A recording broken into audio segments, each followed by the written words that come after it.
100 meters medley, 34 points, 8 national teams here. I do love the relays. Let's just explain the point system. It can be a mix of classes in the relay. Team management and coaches choose the strongest team. Each class has its individual points associated with it. So if you are an S7 swimmer, it's simply 7 points.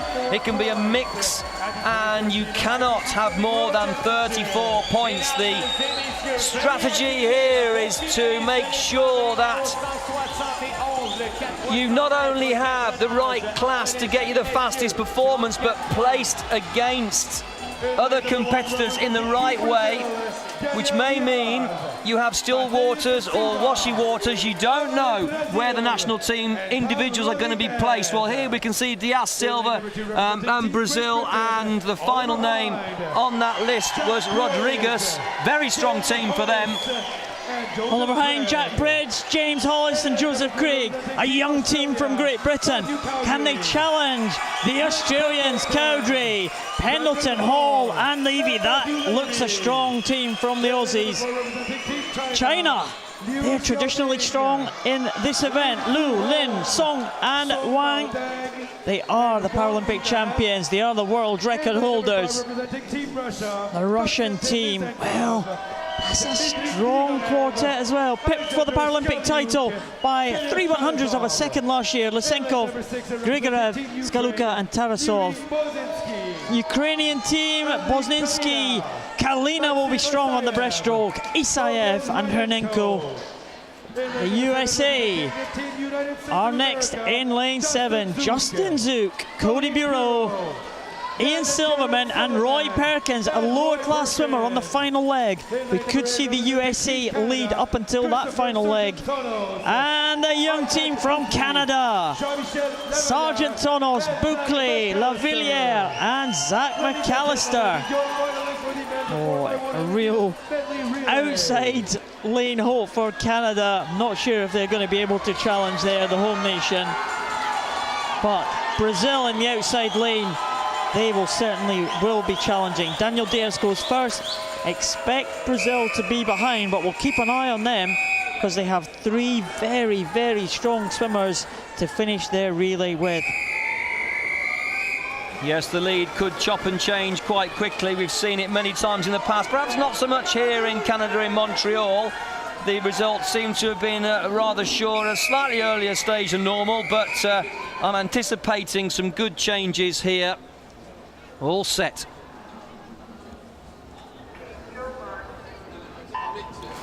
Very quick away, lane number 5, Lysenkov. Konstantin Lysenkov for the Russian Federation. But look at the lead there. Lane number 3, Matthew Cowdrey for Australia. Well, he does love the backstroke. He's an S9 swimmer, and he's challenging S5s and S8s. As an S10 swimmer, Justin Zook for the USA in 7, going very, very well. At the top there, turning first for the USA. Well, we have the 2 winners, the S10 winner and the S9 winner in the 100 backstroke event.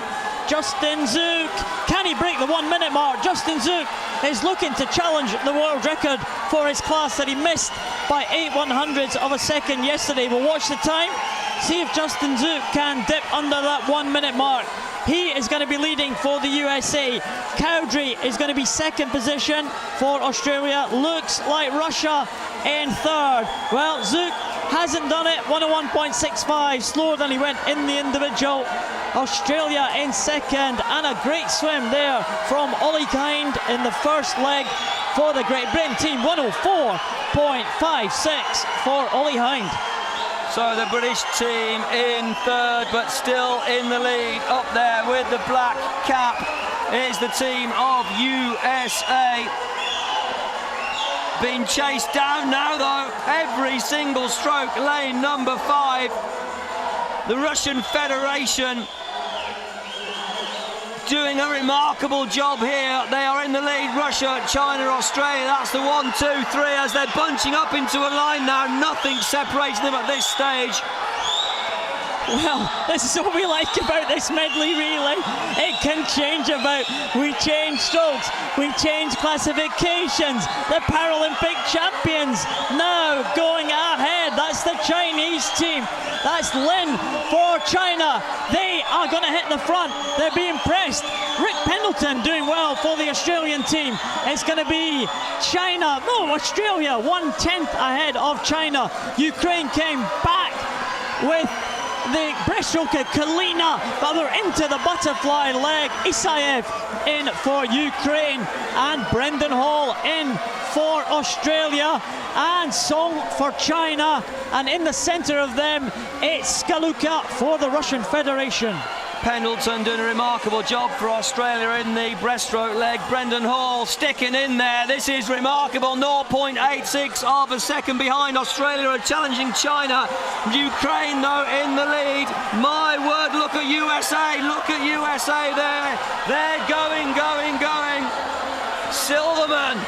Silverman, he's an S10. He loves his butterfly, and now streaking ahead, a full body length clear of the nearest rival in lane number 5. Galika is doing the butterfly for the Russian Federation, but can't get back. Oh, Ukraine take it 1 second of a lead against China. I don't think the Australians are going to be able to do it with Matt Levy on the final leg. Brazil are not going to be able to do anything. They're out of it now.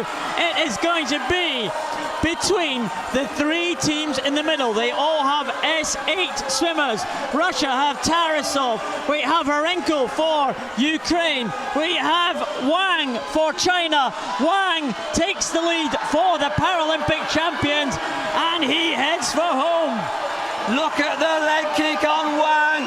I really can't believe it. You can't even count them. He's accelerating the stroke rate. He's keeping it long. Desperately wanting this gold medal for the national team of China. Wang, but look at the finish. It's going to be dramatic with 5 minutes from home. Who's going to get there? Is it Wang? It is in lane number 4. 4 minutes 10.16. Oh my goodness. 14 100ths of a second separating him and the Russian Federation. Bronze unofficially going to the team in lane number 6. The Ukrainians get there. 4:13.44. There's USA. Perkins coming in. And there's the national team of Canada stopping the clock. 4:45.14. That was McAllister coming in there. Well, we love these relays. Things change about all the time in those relays. And it was almost a repeat of the Paralympic final last year. It was Wang against Tarasov. That time, Wang came from behind to overtake Tarasov in the closing stages.